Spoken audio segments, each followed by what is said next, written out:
আপনাদের এটা কি অ্যারেঞ্জ ম্যারেজ নাকি লাভ ম্যারেজ? বউ দিয়ে ব্যবসা করে, এটা কিন্তু অনেক ডিফিকাল্ট। সেখানে আপনারা এটা কিভাবে ফেস করছেন এবং কিভাবে দেখছেন? ওর বাইক ছিল একটা হ্যাঁ আরটিআর 2B, হ্যাঁ অনেকে এটার অ্যাক্সিডেন্ট বাইক বলে। একদিনে 500 550 এমনও রাইড করছি। হ্যাঁ, ওই পিচ্ছি বাইক নিয়ে খুব 11টা 12টা। ইভেন সেনাবাহিনী এমনও সেনাবাহিনী বলছে আমাদের নিষেধ যে করছে। আপনাদের যদি আশেপাশে থাকার জায়গা থাকে থেকে যান, কিন্তু সামনে- আগাইয়েন না। সামনে যদি বিপদ কোনো হলে কিছু কিন্তু হয়, আমরা আমরা যাই না। কিন্তু ছোট্ট একটা চাকু, মানে জাস্ট ছোট মিনি চাকু, আর একটা হইছে যে ওই মরিচের গুঁড়ি আছে না, ওটা স্প্রে বদলে ওটা আমি হাতে নিয়ে বাইকের পিছনে বসেছিলাম, এক হাতে চাকু আর এক হাতে মরিচের গুঁড়ি। Page 20,000 22,000 followers. তো ওই টাইমে একদিন আমার শ্বশুর আমার ডাইকা নিয়ে বলতেছি, সোনালি আর কত করবা, ছাইরা দাও, তোমার গুণা এটা হইব না, মানে তোমার গুণা এটা হইব না, ছাইরা দাও। খুব সেন্সিটিভ কোশ্চেন করব, আশা করি আমি একটা রাইট অ্যান্সার পাবো। সেটা হলো আপনারা এখান থেকে কত টাকা আয় করছেন? হ্যালো বরিশালের পডকাস্টের স্টুডিওতে আপনাদের স্বাগত। আমি মাহমুদ হাসান শহীদ, বরাবর আপনাদের সাথে আছি নতুন অতিথি নিয়ে। আজকে আমাদের সাথে আছে কাপল ব্লগার, বরিশালের অত্যন্ত জনপ্রিয় দুইজন কাপল ব্লগার। আমরা তাদেরকে আমাদের সাথে দেখতে পাচ্ছি এবং সাথে একটা বেবিও আছে তাদের। তো এইরকম একটা মানে আমাদের এনভায়রনমেন্ট এখন তৈরি হয়েছে, আমরা সবাই এখানে খুবই এনজয় করছি। ভাবলাম এই সময় আমাদের শ্যুটটা হোক। তো আমাদের সাথে আছে সোনালী এবং আলিফ। আপনারা কেমন আছেন? আলহামদুলিল্লাহ। আপনি কেমন আছেন? হ্যাঁ, আমিও ভালো আছি। দর্শক, আপনাদের বলে নেই, ওনাদের এখন কারেন্ট ফলোয়ার হলো গিয়ে 1,44,000। ওনারা ফেসবুকে অনেকদিন যাবতই কাজ করছে। এই যে ওনাদের জার্নিটা, ফেসবুকে এই জায়গায় তারা এসেছে, এই জার্নিটাই আমরা ওনাদের কাছ থেকে আজকে শুনবো। তো আপনারা অবশ্যই আমাদের সাথে থাকবেন। যদি আপনারা মিস করেন তাহলে কিন্তু অনেক ভালো ভালো ইমোশনাল অনেক ইনফরমেশন আপনি কিন্তু হারিয়ে ফেলবেন। তো স্টার্ট করলাম আমাদের পডকাস্ট। হ্যালো বরিশালের স্টুডিওতে এসে আপনাদের কেমন লাগছে? ভালো লাগতেছে। ভালো লাগতেছে।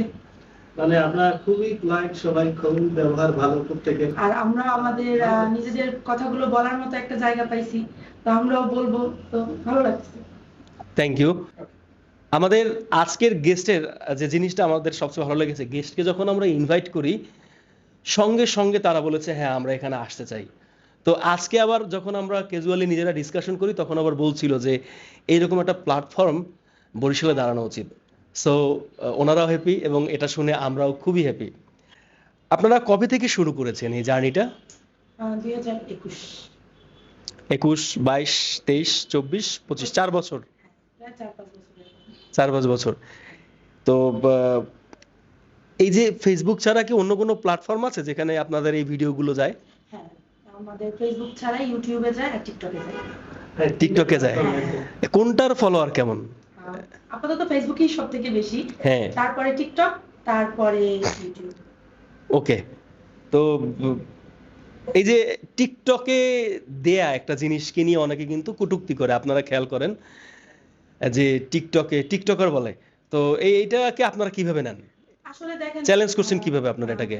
বিষয় হচ্ছে আমাদের সামনে তো অনেক অপশন আছে। জি প্রত্যেকটা জিনিসই একটা খারাপ দিক আছে, একটা ভালো দিক আছে। জি আপনি যেটা যেভাবে ব্যবহার করবেন। আমি ভালো দিকে ব্যবহার করছি, আমার অডিয়েন্স আমাকে কোনো বাজে কথা বলছে না, আমার অডিয়েন্সও আমাকে খুব ভালোভাবে নিচ্ছে। তো আমি যখনই খারাপ জিনিস শো করা শুরু করব তখন সে আমাকে খারাপভাবে নিবে। তো আমার জন্য জিনিসটা সুন্দর, আমি তো সবাইকে সুন্দর জিনিস দিচ্ছি, তার জন্য আমার জন্য জিনিসটা সুন্দর। This is the way. এই অ্যান্সারটাই আমি কিন্তু আশা করছিলাম আপনাদের থেকে। দ্য প্ল্যাটফর্ম আমি কিভাবে ইউজ করছি। হ্যাঁ, এখন টিকটককে আমরা যারা খারাপ বলি, এখানে যারা আমরা সিনিয়র আছি টিকটক শুনলেই মনে করি এখানে নাচ গান হয়, বাট জিনিসটা নট লাইক দ্যাট। আমরা যেন ভুলে না যাই, এখানে এখন এডুকেশনাল ইনফরমেশন দেওয়া হয়, এখানে এখন স্কিল নিয়ে কথা বলা হয়, এখানে এই যে ব্লগাররা আছে সবাই ওখানে আছে, ইনফোটেনমেন্ট নিয়ে কথা বলা হয়। শুধুমাত্র নাচ গান হয় না, এখন সবকিছু হয়, লেখাপড়া থেকে শুরু করে আপনি দেখবেন সবকিছুর ছোট ছোট ছোট ছোট ক্লিপ কিন্তু টিকটকে আমরা দেখেছি। দেখবেন অন্য ভিডিওর তুলনায় টিকটকের ভিডিওগুলো আমাদের বেশি দেখা হচ্ছে। টিকটকের কিন্তু ফেসবুক ইউটিউবের তুলনায় টিকটক মানুষ বেশি দেখতেছে। আপনি দেখবেন মানুষজন অ্যাকাউন্টও নাই কিন্তু বসে বসে টিকটক স্ক্রল করতেছে। আচ্ছা আচ্ছা আচ্ছা। এখন এই যে কন্টেন্ট ক্রিয়েশন জার্নিটা আপনাদের, হ্যাঁ, এই যে জার্নিটায় আপনাদের কি কি প্রতিবন্ধকতা আপনারা ফেস করছেন, চ্যালেঞ্জ?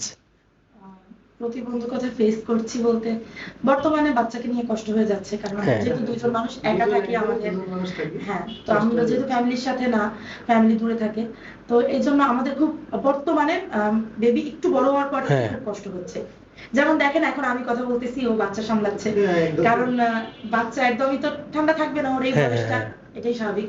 আর আমাদের যেহেতু এটা আমাদের কাজ, এটা আমাদের করতে হবে, তো সবকিছু মিলে এটাই একটু কষ্ট হচ্ছে। আপনারা মূলত তো ট্রাভেলও করেন, আমরা দেখলাম আপনি ট্রাভেলের অনেক কিছু আমরা দেখতে পেয়েছি, তো এটা সম্পর্কে একটু বলুন আমাদের। আসলে এটা বললে তো আমাদের পেজের শুরুর কাহিনী বলতে হবে। বলেন। আমাদের ভিডিও করার একমাত্র কারণ হচ্ছে আমরা ঘুরতে পছন্দ করি। এটা হ্যাঁ। আমাদের বিয়ে হয় 2019 সালে। হ্যাঁ। তো 19 সালে বিয়ে হওয়ার দেখা যায় 1 মাস পর থেকে আমরা খুব ওর বাইক ছিল একটা হ্যাঁ। RTR 2B, হ্যাঁ। অনেকে এটার অ্যাক্সিডেন্ট বাইক বলে। তারপরেও ওই বাইকটা নিয়ে আমরা এত ঘুরছি না, মানুষ অনেক কটু কথাও বলতো এই বাইক নিয়ে এত ঘোরো, কিন্তু তখন আমাদের মাথায় চাচ্ছে আমরা যে এত ঘুরি, আমরা খুব একটা ছবিও তুলি না, খুব একটা ছবি তুলি না, আমরা যে এত ঘুরি আমাদের তো কোনো স্মৃতিই থাকবে না। স্মৃতি থাকবে না। আমরা সেই 19 সালে ট্যুর দিচ্ছি, 20 সালে ট্যুর দিচ্ছি, 21 সালে ট্যুর দিচ্ছি। 21 এর ট্যুরের সময় আমাদের মাথায় আসলো আচ্ছা চলো আমরা আমাদের ট্যুরের এই ভিডিওগুলা ছোট ছোট করে আমরা কোথাও আপলোড করে রাখি, দেখা যায় মেমোরি নষ্ট হয়ে যায়, ফোন নষ্ট হয়ে যায়। যদি ইউটিউবে আপলোড করে রাখি তাইলে হয়তো বা আমাদের কোথাও না কোথাও থাইকা যাবে। পরবর্তীতে আমরা যদি চ্যানেলও হারায় ফেলাই, তাহলে সার্চ দিয়ে দেখতে পারবো যে আমরা কই কই গেছি, কি কি করছি। তো এই থেকে না আসলে আমাদের প্রথম ইউটিউব চ্যানেল খোলা 2021 সালে। তারপরে তখন আমরা আসলে ইউটিউবেই ছাড়তাম, ফেস দেখাইতাম না, কিছু না, শুধুমাত্র সাউন্ড দিয়ে ভিডিও ছাইড়া দিতাম। মানে তখন তো কিছুই বুঝতাম না, কোনো মানে এটা দিয়ে ইনকাম হবে, এটা নিয়ে রিসার্চ করবো ওরকম না।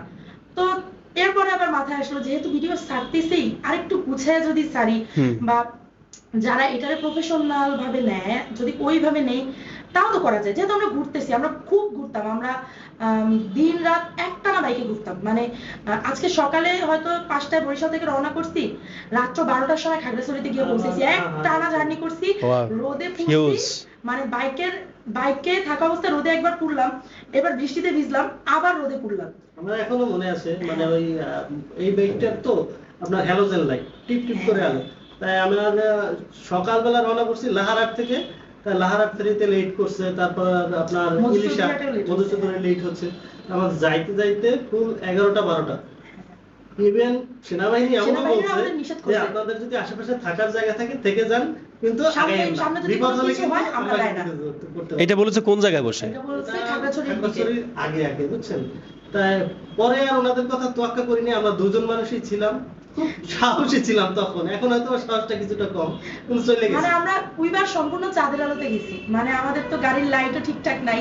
আমাদের সাথে অস্ত্র ছিল কি জানেন, সব থেকে মজার বিষয় এটা, ছোট্ট একটা চাকু, মানে জাস্ট ছোট মিনি চাকু, আর একটা হইছে যে ওই মরিচের গুঁড়ি আছে না, ওটা স্প্রে বোতলে আমি হাতে নিয়ে বাইকের পিছনে বসেছিলাম, এক হাতে চাকু আর এক হাতে মরিচের গুঁড়ি, যে কেউ যদি আসে তাইলে স্প্রে করে চোখে দিয়ে তারপর হুন্ডা টান দেবো। এমনও আছে একদিনে 500 550 এমনও রাইড করছি ওই পিচ্চি বাইক নিয়ে। আমাদের দুজনের বাইকিং সেটআপ এমন ছিল, ইভেন এখনো বাসায় আছে, দুজনের রাইডিং জ্যাকেট, রাইডিং শু, তারপর এই গার্ড থেকে সব। মানে অনেকে বলতো যে এটা কি একটা অ্যাক্সিডেন্ট বাইক, এইটা নিয়ে মানুষ এত ঘোরে, মানে এটা বিশ্বাসযোগ্যই না। তো এই থেকে আর কি ভিডিও করে ওই আপলোড করা শুরু। তো ওইটাই আমাদের স্টার্ট। মাইক্রোসফট একটা ফোন ছিল, ওইটা দিয়ে। তারপর আবার একটা কি ফোন ছিল? Microsoft Lumia. আচ্ছা, ওইটা দিয়ে শুরু, একদম মানে অত ভালো। এরপরে যে শুরু করলাম ভিডিও, এটা শুরু করলাম স্যামসাং এর একটা ফোন দিয়ে, J7 Prime 2 এখনো ওর কাছে আছে ফোনটা। তো ওইটা যখন ভিডিও করতাম না, ভিডিওগুলো এরকম করতো, মানে এত জায়গাজাকি। ওইটা দিয়ে আমার একটা ভিডিও 1 মিলিয়ন গেছে, ফার্স্ট 1 মিলিয়ন যে ভিডিওটা গেছে, আমি সেইলরে জব করি তখন। তো এরপরে আস্তে আস্তে তো ফোন চেঞ্জ করলাম, স্যামসাং আরেকটু ভালো মডেলে গেলাম, এরপরে তো এখন। আচ্ছা, এখন এখানে আমার একটা ইনসাইট আছে আলিফ ভাই। ইনসাইটটা হলো এইখানে অলরেডি 5টা এপিসোড করেছি, এর মধ্যে 3টা এপিসোডে কন্টেন্ট ক্রিয়েটর এসেছিল। স্টোরি অলমোস্ট সেম, প্রত্যেকেই শুরু করেছে একটা নর্মাল সেট দিয়ে, পরবর্তীতে এসে মডিফিকেশনে চলে গেছে। আমি কন্টেন্ট ক্রিয়েটর উদ্দেশ্যে বলতে চাই, যারা আমরা শুরুতেই দামি ফোন, দামি ক্যামেরা, গিম্বল, ক্রেন, এটার কি বলে, ড্রোন ইউজ করে চিন্তা করতেছি যে এগুলো না কিনলে কন্টেন্ট ক্রিয়েশনটা হচ্ছে না, সেটা কিন্তু ঠিক চিন্তা করছি না। আপনাদের সামনে এই যে 3 পর্বে বা 4 পর্বে আমি যে গেস্টদেরকে হাজির করেছি, তারাও দেখেন তাদের গল্পটা শুরু করেছিল মাইক্রোসফটের লুমিয়া বা এরকম হ্যান্ডসেট দিয়ে, কিন্তু তারা কিন্তু আজকে সফল। এই সফলতা কিন্তু এই ডিভাইসগুলোর কারণে না, তারা কনসিস্টেন্টলি তারা লেগে থেকেছে এবং তারা এটার পিছনে শ্রম দিচ্ছে। স্টোরিগুলো অনেক স্ট্রং হচ্ছে দেখে। সো ধন্যবাদ আপনাদের, আপনাদের এই গল্পগুলো আমাদেরকে উৎসাহিত করে, আশা করি আমাদের দর্শকদেরও উৎসাহিত করবে। এবার একটা মজার প্রশ্ন আপনাদেরকে করি, মানে অনেকেই আছে বাংলাদেশে যারা মানে কাপল ব্লগার, যারা এদের পছন্দ করে না, এবং এখানে এরকম একটা কথা প্রচলিত আছে যে কি বউ দিয়ে কি করে, বউ দিয়ে ব্যবসা করে। তো এটা কিন্তু অনেক ডিফিকাল্ট। সেখানে আপনারা এটা কিভাবে ফেস করছেন এবং কিভাবে দেখছেন, এই জিনিস দুটো জানতে চাই। এটা আমি আগে বলি। হ্যাঁ প্রথমত বউ বিজনেস কখন হবে, যখন স্বামী ওইটা জোর করে করাবে না, হ্যাঁ ওইটা। ব্লগিংটা একদম প্রথম থেকে আমার ইচ্ছা, হ্যাঁ, আমি হ্যাঁ। যখন থেকে ইচ্ছা আমার, ওর তখন বিন্দু মাত্র ইচ্ছা নেই, ইচ্ছা নেই। ওর পাও ধরে আমি ভিডিও আপলোড করাইছি এরকম। আর দেখবেন ম্যাক্সিমাম ফ্যামিলিতে ওয়াইফ চাকরি করতেছে, হ্যাঁ, হ্যাঁ। ওয়াইফ টিচার, ওয়াইফ ব্যাংকে জব করে, তো আপনি আপনার বউয়ের নিজে করা ইনকামে হাত দিচ্ছেন, হ্যাঁ। তখন আপনার লজ্জা করতেছে না। বাট আমরা স্বামী স্ত্রী দুইজন মিলে কাজ করতেছি, সেখান থেকে ইনকাম করতেছি, তো এইটা ধরতে কেন আমার হাজবেন্ডেরই বা লজ্জা করবে বা আমারই বা লজ্জা করবে? নাইস নাইস অ্যানসার, এটাই আমি শুনলাম। বউ একা লেখাপড়া করে একা মানুষ হইছে, মানে তার বাবা মা মানুষ করছে, তাই না? তো সেই ইনকামের টাকাও কিন্তু হাজবেন্ড হাত দেয়, বহুত আছে না, হ্যাঁ, বহুত হ্যাঁ। কিন্তু আছে। আপনি দেখেন আশেপাশে চোখ বুলায় যে ওয়াইফ চাকরি করতেছে, তার হাজবেন্ড তার টাকায় হাত দিচ্ছে। তো আমার মনে হয় সেইটারে বউ বিজনেস বলে, এইটারে না বলে, কারণ হ্যাঁ। আমরা দুইজন কাজ করতেছি। মানে আমি যদি ক্যামেরার সামনে কাজ করি, ও আমার ক্যামেরার পিছনে তার থেকে বেশি কাজ করতেছে, তো এটা বউ বিজনেস। এটা বউ বিজনেস, বউ ব্যবসা কেমন আমার হবে? যদি কেউ এই টাইপের কমেন্ট করে, হ্যাঁ, এই হ্যাঁ। টাইপের কমেন্ট আমার ভিডিওতে খুবই কম, আল্লাহর রহমতে আলহামদুলিল্লাহ। তারপরে যদি একটা আসে, ওইটারে আমি একদম সুন্দর মতো লেখা সুন্দর মতো একদম পয়েন্ট টু পয়েন্ট বুঝাই দিই। আমার আবার এইসব খুব গায়ে লাগে, এই জন্য আমি বুঝাই দিই একদম যে আসলে বউ বিজনেস কি, হ্যাঁ। ব্লগিং কি। না, এখন আপনার পেজ নিয়ে আমার কিছু প্রশংসা করাই লাগবে, দর্শকরা পাশে থাকুক। আমি দর্শকদের বলতে চাই, আপনাদের যখন ভিডিওগুলো দেখি আমরা সব সময়, আপনারা কিন্তু একটা মানে এই বাবুকে নিয়ে ভিডিও দেওয়া, বাবু ডেইলি লাইফ নিয়ে কি করছেন, কোনো জায়গায় কোনো অহংকারের ছাপ, কোনো বড়লোকির ছাপ, এগুলো আমরা কোথাও দেখতে পাই না, ঠিক আছে? কিন্তু ওই যে কমেন্টগুলো মানুষ করে, আপনি জানেন কাদের করে, কোথায় করে? খারাপ কমেন্ট ওইখানে করে যেখানে এই কাপল ব্লগাররা নিজেদেরকে দেখানোর চেষ্টা করে, এক্সপ্রেস করার চেষ্টা করে, নতুন গাড়ি কিনেছি, এই চাইনিজে খেয়েছি, ঈদে এবার 15 লাখ টাকার আমি ড্রেস কিনলাম। এগুলো মানুষ দেখলে একটু অপছন্দই করে, আমি দেখলাম। রাদার আপনারা যেটা করতেছেন যে ঈদে আমার বাচ্চা অসুস্থ ছিল, আমি একে নিয়ে এই অবস্থা, আমার ঈদ একটা ভালো কাটানোর কথা ছিল, এগুলো দেখলে মানুষ ওখানে খারাপ কমেন্ট করতে চায় না, এই জন্য আপনাদের খারাপ কমেন্ট কম। দেখেন তারপরও খারাপ কমেন্ট আসে, যেমন কেমন আসে, যে আমরা চিনেও না। ধরেন যার সামনে আমার ভিডিও জীবনেও যায় না, হ্যাঁ। তার সামনে আমি একটা জিনিস দেখি যে ভিডিওটা তত্তর করে ভিউজ হচ্ছে, হ্যাঁ, হ্যাঁ। যেটা মিলিয়ন 1-2 মিলিয়ন ওভার করে গেছে, আমি ওইটা দেখা মাত্রই যে আমি কমেন্ট বক্সে ঢোকার আগে নিজের আমি মানে মেন্টাল প্রস্তুতি আমার নেওয়া শেষ যে এখানে আমার নেগেটিভ কমেন্ট আসবে। পান সেখানে? হ্যাঁ অবশ্যই। ধরেন এটা একদম ন্যাচারাল যে হ্যাঁ। ধরেন আমি একটা কাচের বয়ম হাতে নিয়ে বলছি এটার দাম মাত্র 70 টাকা, এটার মধ্যেও নেগেটিভ কমেন্ট আছে, হ্যাঁ। এটার মধ্যেও নেগেটিভ কমেন্ট আছে। কারণ যেটা আমরা তো আমাদের মেন্টালিটি একটু অন্যরকম, আমরা জাতিগতভাবে অনেক বেশি জাজমেন্টাল। হ্যাঁ, আমরা সবাই খুব বেশি জাজ করতে পছন্দ করি। আপনি আমাকে জাজ করেন, আমি আপনাকে জাজ করি, আমরা সবাই সবাইকে অনেক বেশি জাজ করি। এটা আমাদের জাতিগত সমস্যা, কারণ ব্যক্তিগত সমস্যা না। হ্যাঁ। তো এর থেকে হয় কি, যখনই অতিরিক্ত ভিউজ হয়ে যায়, তখন যে এটা সহ্য করতে পারতেছে না, সেও তার 10টা ফেক আইডি নিয়ে এসে কমেন্ট করে যে মানে আমার গোষ্ঠী উদ্ধার করে দেয় আর কি, বিষয়টা হয়েছে এরকম। কিন্তু আমি জাস্ট নর্মাল একটা কথা বলছি, ধরেন আমি জাস্ট বইয়ের একটা লাইনই পড়লাম, ওইটা দিয়ে 2 মিলিয়ন ভিউজ হয়ে গেল, তাই আমি ওখানে গালি শুনবো। এটা একদম মেন্টাল সেটআপ নিয়ে নিতে হবে। এটা মানে এইটা পাবেনই, এটা আপনি করেন, আপনিও পাবেন। আচ্ছা, খুব আপনারা এই যে ফেসবুক দিয়ে কন্টেন্ট ক্রিয়েশন করছেন বা টিকটকে, এখন আপনাদের একটা মানে খুব সেনসিটিভ কোশ্চেন করব, আশা করি আমি একটা রাইট অ্যান্সার পাবো। সেটা হলো আপনারা এখান থেকে কত টাকা আয় করছেন? আমাদের যা আসছে আলহামদুলিল্লাহ। হ্যাঁ আলহামদুলিল্লাহ, আমাদের সংসার, আমাদের জীবন চলার জন্য ঠিকঠাক এনাফ। এর বেশি একটা মানুষের সংসার চলার জন্য এর বেশি বা কম লাগে না, ভালো আছি আলহামদুলিল্লাহ। হ্যাঁ, সব দিক মিলিয়ে আমরা ভালো আছি। তাহলে দর্শক আপনারা এখান থেকে নিজেরা ক্যালকুলেট করে নেন, আমাকে আর দায়িত্ব দিয়েন না। মোটামুটি বের করেছি, কিন্তু তারা আপনাদের নিজেদের বের করতে হবে তারা কি কত ইনকাম করে। এখন আপনাদের ফ্যামিলি থেকে সাপোর্ট পাচ্ছেন কি আপনারা এই কাজের জন্য, নাকি বেগ পেতে হয়েছিল? প্রথম দিক থেকে আপনার বাবা মা ওনারা এটা সায় দেয় নাই, ওনারা বলতেছে যে না এটা দিয়ে কিছু হবে না। ইভেন লাস্ট মোমেন্টে যখন আমাদের অল্প অল্প করে আচ্ছা, সেন্ট এটা জমাইতেছিল, এটা আমি বলি, যখন জমানো শুরু হয়েছে, ধরেন আমাদের কন্টেন্ট ক্রিয়েশন শুরুর 2 বছর পর থেকে যখন সেন্ট জমতেছে, ডলার না কিন্তু হ্যাঁ। সেন্ট জমতেছে, হয়তো বা আরো 3-4 মাস পরে গিয়ে আমাদের উইথড্র করার মতো অবস্থা হবে, কারণ তখন তার অত ভালো ভিউজ নাই, পেজে কত ফলোয়ার্স, 20,000-22,000 ফলোয়ার্স। তো ওই টাইমে একদিন আমার শ্বশুর আমার ডাইকা নিয়ে বলতেছে, সোনালি আর কত করবা, ছাইরা দাও, তোমার মনে হয় এটা হইব না, মানে তোমার মনে হয় এটা হইব না, ছাইরা দাও। আমি বলতেছি বাবা এতদিন তো হয় নাই, কিন্তু দেখেন এখন হইতে আছে, এখন কেন ছাড়বো? না আমার মনে হয় হইব না, এটা হয় না এমনি। তো এটা বাবা যখন বলছে তার হয়তো 1 মাস পরেই আমি টাকা তুলছি, তার 1 মাস পরেই আমার ফার্স্ট ইনকাম আমার হাতে, আলহামদুলিল্লাহ। তারা সেটা নিয়ে তাদের দেখাইছেন, মানে দিচ্ছেন নাতে? এখন বাসা তো দূরের কথা, এখন কারো কোনো কমপ্লেইন নাই। শুরুর দিকে অনেক কথা সবার, কিন্তু ওই যে দেখেন শুরুর দিকে তো আপনি কিছু দেখাইতে পারতেছেন না, আরো কিন্তু খরচ হচ্ছে, তো তখন সবাই এটা বলবে। কিন্তু যে মুহূর্তে হাতে আপনার টাকা দেখবে, যে এখান থেকে টাকা আসে, এটা আমার মনে হয় প্রত্যেকটা মানুষেরই সেম, যে এই জায়গা থেকে আপনার হাতে টাকা আসবে, তখন ফ্যামিলি এমনিতেই আরো বেশি সাপোর্ট করবে, মানে বিরুদ্ধে যাও তো দূরের কথা, আরো সাপোর্ট করতে শুরু করবে। যেমন এখন আমার সেই শ্বশুরই আমারে বলে, এই তুমি ভিডিওটা এমন না করে এমন করো। জোস, ভেরি নাইস। হ্যাঁ, বাবা কিন্তু বলে, এই সোনালি তুমি কিন্তু ভিডিওটা এমন না করে যদি অমন করতা ভালো তো, তাহলে তুমি ওই জায়গায় যাই একটা ভিডিও করে ছাইড়া দিও তো, মানে খুব বুদ্ধি দেয়। এবং যখন ইন্ডিয়া গেলাম বাবা আমার বারবার বলে দিচ্ছে, তারপর আমি সময়ের জন্য পারি নাই, মুর্শিদাবাদ, যে তুমি কিন্তু মুর্শিদাবাদ যায় একটা ভিডিও করবাই, মানে এইটাই যে এখন আমি ফ্যামিলি থেকে ফুল সাপোর্ট পাচ্ছি, এবং তারা আরো মানে গাইডলাইন দিচ্ছে, তুমি এটা করো, এটা করো, এটা করলে আরো ভালো। এখানে আমি একটা পয়েন্ট নোট করলাম, সেটা হলো যখন শুরু করে সবাই, তখন সবাই তো একটা শুরু করার পরে এন্ড রেজাল্টটা তো দেখতে পায় না, ফলাফল দেখতে পায় না, তখন হয়তো ভাবে যে কি না কি হবে। যখনই ফলাফল দেখানো শুরু হয়ে যায়, সবাই তখন কিন্তু একটা লাইনে চলে আসে এবং অ্যাপ্রিসিয়েট করতে থাকে।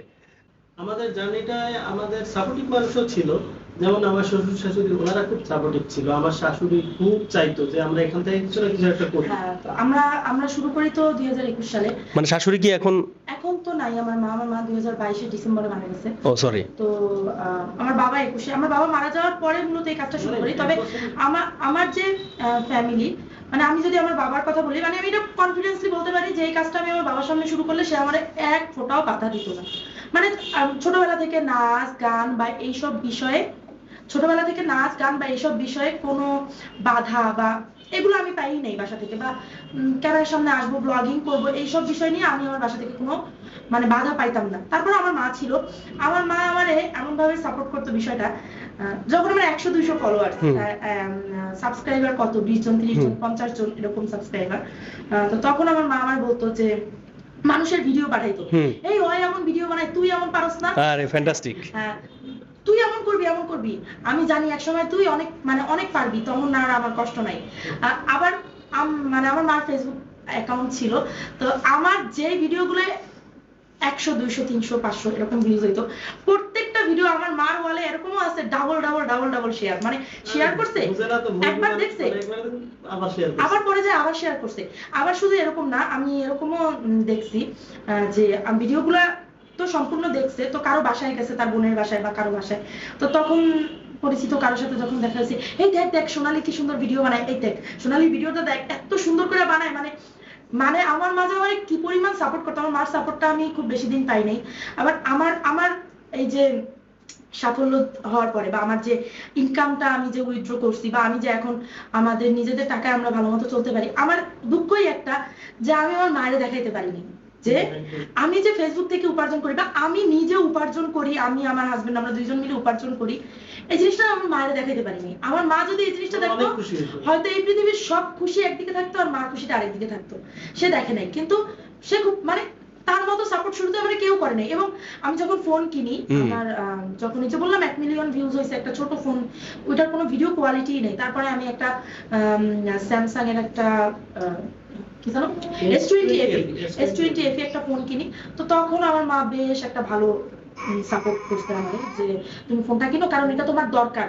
এবং তখন আমার মা আমার বেশ ভালো একটা অ্যামাউন্টের টাকা দিছে, 2022 সালে 30,000 টাকা দিয়ে আমার বলতেছে যে আচ্ছা ঠিক আছে, ফোন কিনলে তো হবে না, তোমার তো একটা ট্যুরে যাওয়া লাগবে, নাহলে ফোন দিয়ে শুরুতে কি ভিডিও করবা। হ্যাঁ, তো ওই 30,000 টাকা কিন্তু আমার মা গোল্ড বিক্রি করে দিছে, গোল্ড বিক্রি করে টাকা দিছে যে তুমি যাও ঘুরে আসো, ভিডিও করো, এইবারই তোমার পেজ দাঁড়ায় যাবে। মানে এরকম ভাবে সাপোর্ট করতো আমাদের, খুব টাচি। হ্যাঁ। তো আর সাপোর্টিভ ব্যক্তি যদি বলি, আরো একজন ছিল, মানে ওনাদের এর কথা সাপোর্ট না না বললে থাকলে হবে না। আগাইতে পারতাম না। অনেক মানুষ ছিল, আমরা শুরুর দিকটাই কিন্তু সবাই চায় যে কারো না কারো মারফত ভালো একটা পরামর্শ হ্যাঁ। দিতে, যে ভাই এটা হলে কি হবে, ওটা হলে কি হবে, কি করবো বুঝতেছি না। ওই সময় অনেক ছিল, কিন্তু তাদের কাছ থেকে কোনো রকম হেল্প পাইনি। কিন্তু দুজন মানুষ আছে, ফাহিম, মুস্কান, তারা এদের অনেক কথা help না করেছে। বললে মানে হবে কি জানেন, অকৃতজ্ঞ আমরা যদি না বলি ফাহিম মুস্কানের কথা, তাইলে আমরা অকৃতজ্ঞ।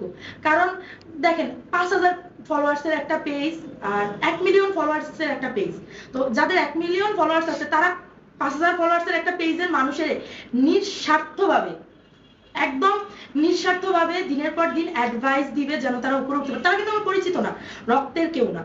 আপনারা নক করেছিলেন? হ্যাঁ হ্যাঁ হ্যাঁ, মানে ব্লাড রিলেটেডও না, পরিচিত না, পূর্ব পরিচিত না, তারা আমাদের যে পরিমাণ হেল্প করছে শুরু থেকে, মানে একদম শুরু থেকে, ভাই এমন না এমন, ভাই এমন হলে কিন্তু ক্ষতি হয়।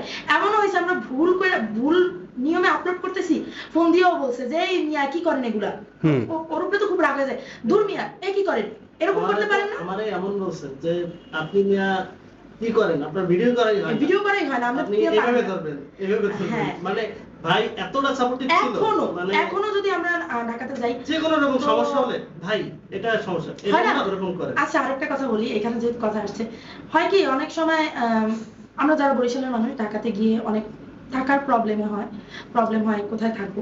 তাই এবার না আমরা খুব বিপদেই পড়ছিলাম, যেহেতু আমি অসুস্থ, ইন্ডিয়ান ভিসার বিষয়ে বারবার ঢাকাতে দৌড়াদৌড়ি করা লাগছে। তো ওই টাইমে না খুব কাছের আত্মীয়, খুব খুব কাছের আত্মীয়, যাদের জন্য বলতে গেলে আমি জীবনও দিয়ে দিতে পারবো, এরকম আত্মীয়দেরকেও নক করছি যে তোমার বাসা, আমার ছোট যেহেতু বাচ্চা, আমার বাচ্চারা তখন 6 মাস বয়স, হ্যাঁ হোটেলে থাকতে চাই নাই এত ছোট বাচ্চা নিয়ে, যে ভাই তোমার বাসায় আইসা 2 দিন থাকা যাবে। মানে কত ভাবে যে এরা না বলছে, না মানে হ্যাঁ আসলে আমার বাসায় জায়গা নাই, তো হ্যান নাই, তো ত্যান নাই। ফাহিম ভাইরে মানে আপনার বাসায় আসবো এটা কোনো সময় বলা লাগে নাই, যে ভাইয়া একটু ঢাকা আসবো অন্য কাজে, ভাইয়া বাসায় কোন সময় আইবেন, বাসায় কিন্তু আইবেন। মানে যদি ভাইয়া শোনে যে আমরা ঢাকা গেছি কিন্তু তার বাসায় উঠি নাই, সে আমাদের, যে আমার বললাম আমাদের ব্লাড রিলেটেড কেউ না, তার বাসায় আমরা উঠি নাই, তাইলে বলতে গেলে যে সে আমাদের তোলপাড় করে ফেলাইবো। আমরা নিজেরা মাঝখানে ঢাকা একদিনের জন্য যাই কাজ তার সাইডে আসছি, তো এটা শুনে ভাইয়া রাগ করে গেছে যে আপনারা ঢাকায় আসছেন মিয়া, বাসায় আসেন নাই, এটা কেমন কথা। মানে এই মানুষ দুইটার, মানে এই যে ফাহিম মুস্কান দুইজনকে কি আপনি ধন্যবাদ জ্ঞাপন করতে চান এই অনুষ্ঠানের মধ্য দিয়ে? প্লিজ তাহলে ক্যামেরায় বলুন। ফাহিম ভাই আর মুস্কান আপু, তোমাদেরকে অনেক অনেক অনেক অনেক ধন্যবাদ। আজকে আমরা যতখানি আসছি বা যতটুকু আসছি, তার পিছনে সব থেকে বড় অবদান যদি কারো থাইকা থাকে তাহলে হচ্ছে তোমাদের, কারণ তোমরা এখন পর্যন্ত আমাদেরকে গাইড দিয়ে যাচ্ছ, মানে উইদাউট কোনো স্বার্থ, মানে স্বার্থ ছাড়া এই দুনিয়াতে নাকি কিছু হয় না। তো এই কথাটাই উল্টাই দিচ্ছে শুধুমাত্র তোমরা দুইজন। অনেক অনেক ধন্যবাদ। Thank you. আপনাদের শুনে খুব ভালো লাগলো, আপনারা এরকম পিছনে উৎসাহ দিয়েছেন। এরকম বড় কন্টেন্ট ক্রিয়েটররা যদি ছোটদের সাথে থাকে তাহলে কিন্তু কোনো অসুবিধা হয় না। বাট এরা কিন্তু আরেকটা গল্প বলেছে, কন্টেন্ট ক্রিয়েটরদের কাছ থেকে কিন্তু হেল্পও পায় নাই, এদেরও কিন্তু তাও হয়েছে। তো সবাই সবার সাথে থাকলে আর কোনো সমস্যা হয় নাই। এবার একটা ভিন্নধর্মী প্রশ্ন, আপনাদের এই মানে দেখা সাক্ষাৎ কিভাবে কি হয়েছিল, বা আপনাদের এটা কি অ্যারেঞ্জ ম্যারেজ নাকি লাভ ম্যারেজ? Love marriage. আচ্ছা, হাতেমালি কলেজে পড়াশোনা করি আমরা বাংলা ডিপার্টমেন্টে। হ্যাঁ, সেক্ষেত্রে ওখান থেকেই পরিচয়। তারপর 3 মাস বড় ভাই ছিলেন নাকি সেম ব্যাচ? আচ্ছা আচ্ছা আচ্ছা। সেক্ষেত্রে ওই একসাথে ক্লাস হতো, তাই ওখানেই পরিচয়। তারপর আপনার 3 মাসের মাথায় 3 মাসের মধ্যে আমরা 3 মাসের মাথায় বিয়ে করে ফেলি আমরা। পরিচয়ের 3 মাসের মধ্যে। ওই সময় আপনার বাইকটা ছিল? এই পরিচয়ের মধ্যে কি নেওয়া আসা চলতো বাড়ি পর্যন্ত, আমতলি পর্যন্ত? বাস না, আমরা বরিশালে থাকতাম, আর খুব একটা ওরকম যাওয়া হতো না বাড়িতে? আমাদের পরিচয় ছিল, আমাদের কি একটা ফ্রেন্ড সার্কেল ছিল, আমরা 5-6 জনের একটা টিম ছিলাম, রোজ আড্ডা দিতাম, রোজ একসাথে বসতাম, রোজ গল্প করতাম। তো ওখান থেকে ওর সাথে আমার একটা ভালো বন্ডিং হয়েছে, আমার লাইফ সম্পর্কে ও জানতো, ওর লাইফ সম্পর্কে আমি জানতাম। এবং ওর আর আমার মেন্টালিটিটা খুব এক টাইপের ছিল, খুব স্ট্রেট ফরওয়ার্ড ছিল। ও খুব মানে পেঁচায় পেঁচায় কথাবার্তা বলা, এগুলো ও করতো না, এটা আমার কাছে খুবই ভালো লাগতো। এবং আমাদের মধ্যে কোনো প্রপোজ ছিল না। আমাদের যে বিয়ে হয়েছে, আমরা বিয়ে করছি এরকম ভাবে, ও আমার বিয়ের আগের দিন বলতেছে যে ল আমরা বিয়ে করি, বিয়ে করবি, আচ্ছা ল বিয়ে করি। মানে আমাদের এভাবে, মানে এভাবে গিয়ে আমরা বিয়ের জন্যই মানে ঠিক করছি যে বিয়ে করবে। আমার বাসায় জানাই আমি একমাত্র মেয়ে আমার বাবা মার। তো আমার বাবা মারা যখন, আমার বাবা মা আমার বিষয়ে সবসময় সাপোর্টিভ ছিল। আমি তো শুরুতেই বললাম, আমার বাবা মা আমার আগেই বলে দিচ্ছে যে তুমি যদি কোনো ছেলে তোমার পছন্দ হয় কোনোদিন আমাদের বলবা, অবশ্যই সেখানে বিয়ে দেবো। সে যাই করুক, বেকার হোক, যা হোক, আমার বাবা এমন বলতো যে আমি বাইচা থাকতে আমার মেয়ের খাওয়া নিয়ে কেউ টেনশন করা লাগবে না, আমি যতদিন বাইচা আছি আমার মেয়ের আমি খাওয়াবো।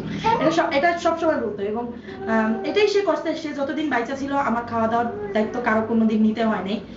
তো এইটাই বাবারে বলছি, বাবা মাইনে নিছে। ওর বাবা আমার একমাত্র ছেলে, ওর বাসায় বলছে, ওর বাবা মাইনে নিছে। ও ডিরেক্ট বলছে আমার একটা মেয়ের পছন্দ, আমি তার বিয়ে করব। আমি বাসায় বলছি আমার একটা ছেলের পছন্দ, আমি বিয়ে করব। আমাদের বাসা অনেক সাপোর্টিভ, মেনে নিছে, বিয়ে হয়ে গেছে। দারুণ। বাট সবার গল্পগুলো এমন না, গল্প 60% দেখা যায় এদের মতো হয় না, অন্যরকম হয়ে যায়। বাট এদেরটা লাকিলি অনেক দারুণ গল্প। এটা আমার বাসা থেকে আগে থেকেই বলা ছিল যে তুমি পছন্দ করবা, বিয়ে সেখানে হবে। তবে যদি তোমার সাংসারিক জীবনে, যেহেতু তোমার নিজের পছন্দের বিয়ে, জীবনে কোনো অশান্তি হয়, বাপের বাড়ি এসে কোনো হেল্প পাবা না, বাপের বাড়ি উঠে দাঁড়াইতেও পারবা না, বাপের বাড়ি থেকে নাইমা যাইতে হইব। আপনারা যে কন্টেন্ট গুলো তৈরি করেন এগুলো কিভাবে করেন, মানে ওয়েটা যদি একটু বলতেন।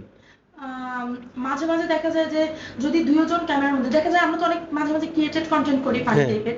তো তখন স্ট্যান্ডে, যেহেতু আমরা দুইজন থাকি, স্ট্যান্ডে ফোন বসায় রেখে তারপরে করি। তারপরে ও আমার ভিডিও করে দেয়, বেশিরভাগ ক্ষেত্রে ও ভিডিও করে দেয়, আমি কথা বলি। আবার সারাদিনের টুকটাক ফুটেজ গুলা নেই, ও আমি হেঁটে যাচ্ছি এই ফুটেজ নেয়, বা আমি রান্না করতেছি, আমার রান্না বান্না টাইপের ভিডিও মানুষ পছন্দ করে, তো রান্না বান্না করতেছি, তো এই সময় ও টুকটাক ফুটেজ নেয়, তারপরে এগুলোকে সব একত্রিত করে তারপরে ভয়েস ওভার দিই। ভয়েস ওভার এটা এই এডিট করেন কোনটা থেকে, ক্যাপকাট? আচ্ছা, আর ভয়েস ওভার হলো গিয়ে আপনার ফোন যেটা ওটা থেকেই দেন? কোনো মাইক্রোফোন ইউজ করেন কি আপনারা? ভয়েস ওভারে করি না, তবে এমনিতে করি। এটা কি মাইক্রোফোন? মাইক্রোফোন হচ্ছে আমাদের DJI Mini। Mic mini. আচ্ছা, আপনারা কি লং ভিডিও করেন নাকি শর্ট ভিডিও সব? সব করি। লং ভিডিও হয়, যেটা একটা মেইন ভিডিও দিনে যায়, আপলোড হয় আমাদের পেজে। 3 মিনিট, 3 মিনিট, মানে 4 মিনিটের কম, 3 মিনিটের বেশি একটা ভিডিও আপলোড হয় রোজ। আর ছোট রিলস যে কয়টা পারি আপলোড। তার মানে আপনারা একটা নিয়ম করে কাজটা করেন, তাই তো? চেষ্টা করি যে এই সময় আমার দর্শককে আমার দিতে হবে। ইদানিং বাবুর জন্য হচ্ছে না, বাট আমরা একটু মেনটেন করি, মানে 2টা, 2:30, 3টার মধ্যে ভিডিও দেওয়ার চেষ্টা করি। দিনে 5টা রিলস দিলে 5টা টাইম মেনটেন করে দেওয়ার চেষ্টা করি। তবে হ্যাঁ, লাস্ট 1 মাস যাবত আমাদের অসুস্থতা, তারপর জার্নি সবকিছু মিলে হচ্ছে না। ইনশাআল্লাহ আবার শীঘ্রই আবার মেনটেন করব। না, এমন কিছু মানে অনেক বড় গ্যাপও হয় নাই, কারণ অনেক বড় বড় কন্টেন্ট ক্রিয়েটর আছে যারা 3 মাসও একটা ভিডিও দেয় না। সেক্ষেত্রে আপনারা দেখলাম অনেক রেগুলার। অনেক রেগুলার না, আমরা আরো রেগুলার তো ছিলাম। তো ইদানিং আরো পারছি না, কারণ এত ছোট একটা বাবু আমাদের। তো দেখা যায় ও এখন হয় কি, ও একটু বড় হয়েছে, কারেন্টের লাইনের মধ্যে হাত দিয়ে, হ্যাঁ, এটা একটা বড় ঝামেলা। গিয়ে পানি ফেলে দেয় না, গরম জিনিস হাত দিয়ে ধরলো না, কি করলো, তো সেজন্য হয় না। মানে ও শুট এখন জানি টুকটাক, মানে ওরে কোলা নিয়েই নিতে হয়। হ্যাঁ, খুব মানে ও আরেকটু যখন বড় হবে তখন হয়তো আবার একটু। আর মূলত বাসায় একদম আমরা দুজন মানুষ তো, একজন যদি মানুষ বেশি থাকতো তাইলে হয়তো। আর আমার বাসার মানুষ ওখানে আমার বাবা চাকরি করে, সেই জন্য ওনারা আসতে পারে না, আসলেও 2-1 দিন থেকে চলে যায়। আসলে আপনাদেরকে একটা জিনিস দেখাই দর্শক, দেখছেন যে আমাদের এখানে একজন স্পেশাল গেস্ট আছে, বাবুটা। এবং আপনাদের আগেও দেখেছেন সোনিয়াপার ভিডিওতে তার বাবুটাও সাথে ছিল। আমরা কিন্তু এই ভিডিওগুলায় এরকম রিয়েল রাখার চেষ্টা করেছি যে আমাদের সাথে যে বাচ্চারা আসবে, স্পেশাল গেস্টদেরও কিন্তু আপনাদেরকে দেখাবো তারা কি করছে না করছে, এখানে ফান করছে বা একটু বিরক্ত করছে। আপনারা আমাদের সাথে থাকুন, আমরা চাচ্ছি আপনাদের প্রাণের কাছে নিয়ে যেতে হ্যালো বরিশালকে। আপনারা আমাদেরকে সাপোর্ট করুন। আমরা কথা দিচ্ছি আপনাদের জন্য খুব ভালো ভালো গল্প নিয়ে হাজির হব। আমরা রেগুলারই আপনাদের সামনে ভালো গল্প পরিবেশন করার জন্য কাজ করি, আমরা এগুলো নিয়ে অ্যানালাইসিস করি। তো আমাদের সাথে থাকলে, আমাদেরকে ফলো করলে, আমাদেরকে লাইক দিলে এরকমটাই আমরা সামনে এগিয়ে যেতে পারবো। এখন আমরা একদম শেষ পর্যায়ে চলে এসেছি আমাদের অনুষ্ঠানের। আমার শেষ প্রশ্নটা থাকবে তাদের কাছে, আপনাদের ভবিষ্যৎ প্ল্যান কি? ভবিষ্যৎ প্ল্যানের কথা যদি বলি, আপাতত এখন তো ব্লগিং করতেছি ফুল টাইম, কিন্তু আমাদের একটা বিজনেস আছে, অনলাইন বিজনেস, চাচ্ছি ওটাকে একটু বড় করার। তো অনলাইন বিজনেসের নামটা যদি থেকে থাকে, পেজ ক্রিয়েট করে থাকেন, আমাদের দর্শকদের বলে দেন। নাম হচ্ছে স্পার্কলিং সোনালী। ওইটা 2021 এর পেজ, হ্যাঁ। পুরানো পেজ। এবং তখন থেকেই আমরা 21 এর না 20 এর হয়তোবা, তখন থেকেই বিজনেস করি। তো কি বিক্রি করেন, দর্শকরা কি কিনবে এখান থেকে? Ladies item, dress, jewellery. ড্রেসটা এখন বেশি ফোকাস আবার ড্রেসে দিচ্ছি, শাড়িতে দিচ্ছি, কারণ এখন আবার দেখতেছি সবাই শাড়ি ড্রেস বেশি পছন্দ করে। একসময় জুয়েলারি সেল করতাম, জুয়েলারি থেকে শুরু। হ্যাঁ। এন্টিকের জুয়েলারি থেকে আমাদের বিজনেস শুরু। তাহলে তো তখন তো খুবই ক্রিয়েটিভ থাকতে হতো, ওইগুলো তৈরি করতে হতো না এরকম? করতাম আমরা, তারপরে আবার আনতাম, রেডি করাটা আনতাম, আবার বেস কিনে তৈরি করতাম। ও খুব ভালো, খুবই ভালো জুয়েলারি তৈরি করতো তখন। তো এখন আর আসলে সময়ের জন্য হয় না। আর এখন যে জুয়েলারি ছোট ছোট জিনিস বাচ্চা খেয়ে ফেলবে ওহ। দেখলে। দর্শক শুনলেন তো আমাদের আজকের গল্পটা, আশা করি আপনাদের খুব ভালো লেগেছে। আলিফ সোনালী এভাবেই কষ্ট করে এই জায়গায় এসেছে এবং তারা কিন্তু কন্টেন্টকেই তাদের মেইন পেশা হিসেবে বেছে নিয়েছে। তো আপনিও কন্টেন্ট তৈরি করতে পারেন। ভালো থাকবেন, চলে আসবো নতুন কোনো এপিসোড নিয়ে। ধন্যবাদ আপনাদের দুইজনকে। আপনাদেরকেও অনেক অনেক ধন্যবাদ।